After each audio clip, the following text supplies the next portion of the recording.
Tale of Verve, finishing second there. He was originally entered in the Kentucky Derby as an also eligible, trying to sneak in there for trainer Dallas Stewart, who joins us now. And Dallas, first of all, thank you so much for joining us. And my first question to you is, some people may have questioned what you were doing. You didn't have a lot of experience, just had the maiden win under his belt, and you throw him into the Preakness Stakes. Was that decision validated by the way he ran second? Well, thanks for having me, first of all. And, yeah, you know, I actually, I mean, I believed in the horse all winter. Just the races were too short for him, and he won at Keeneland going a mile and 3/16. I mean, I really thought he was a nice horse all along. So I guess I could say until he proved me different, I was going to go with it. Looking at his lifetime PPs, Dallas, it appears it took him a while to figure things out, to kind of become a racehorse. How far has he come in, say, his last 2 or 3 starts from where he was last fall?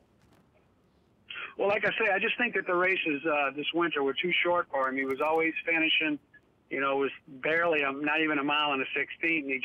He just couldn't get his game on, but he continued to train well and stayed focused and sound. And we ran him in that race at Keeneland a mile and 3/16, and it was just beautiful the way he did it. So I was like, well, let's just keep believing in him until he proves us different.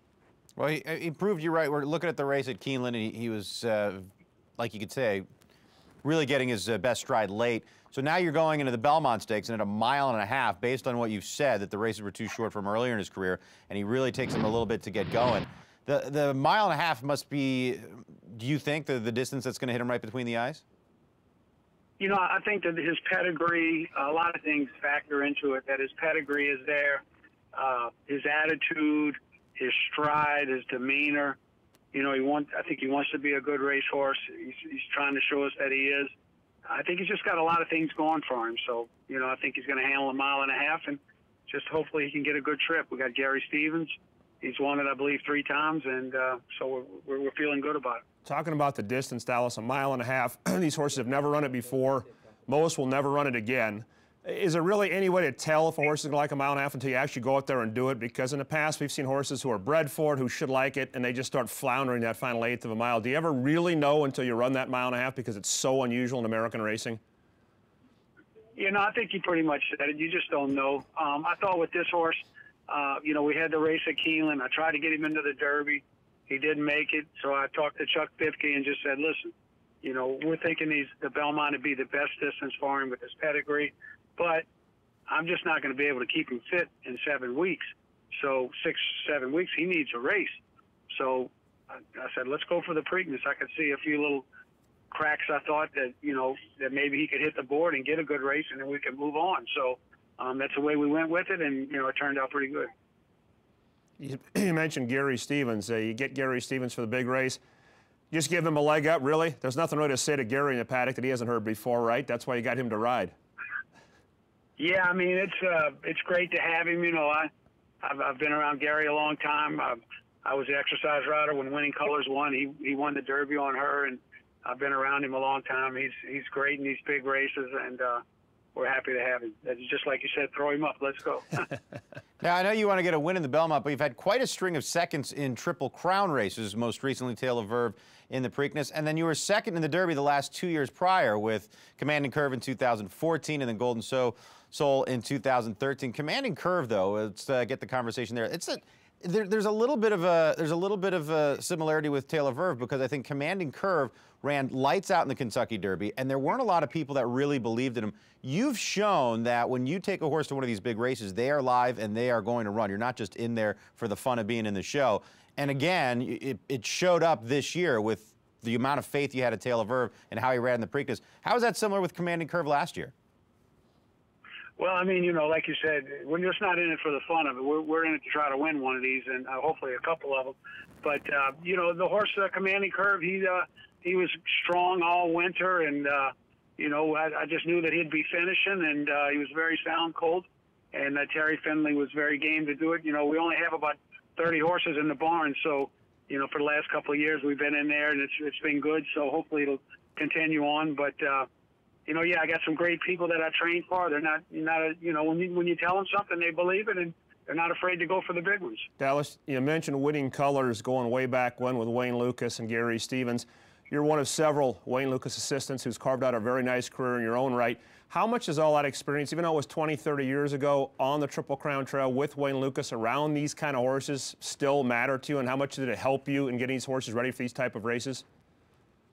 Well, you know, I think it really does, because there's a lot of things you can expect and not expect, and a lot of things that, I mean, you always need to remain in the trenches, whether it's a sore foot or something minor. You know, the horses, you know, you got to be in there to get it done, to hopefully make the race, because they all get ailments, you know, coming up to races, minor sometimes, and, you know, can be worked on. But you have to be focused, and, you know, every race is at a different track, and knowing all of the nooks and crannies at every track, you know, trying to be on par with everybody. You know, yeah, I think there's something to be said for that.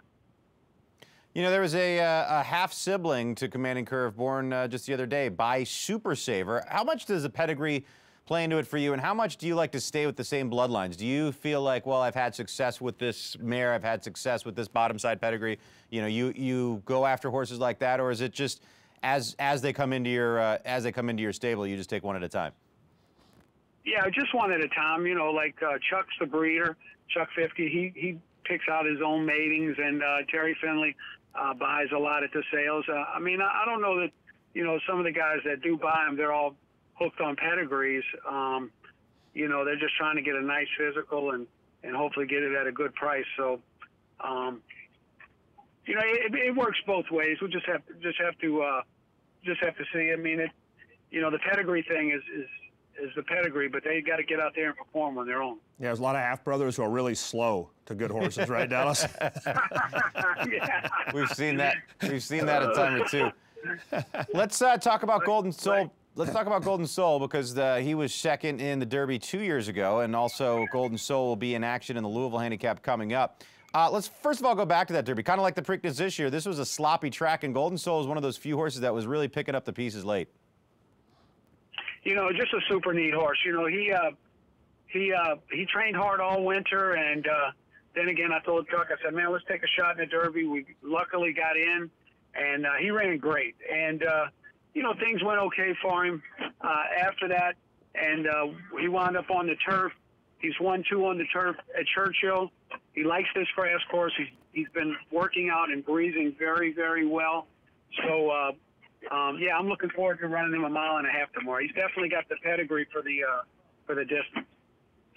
We're looking at the morning line right now for the Louisville Handicap with Robbie Alvarado in the irons at 4-1. You are the coast second choice. Majestic Harbor is the morning line favorite in there. Who else do you think you got to avoid or get by if the race comes to, if it's going to be you in the winner's circle? Who do you think you have to beat? Who's the horse that you're most worried about?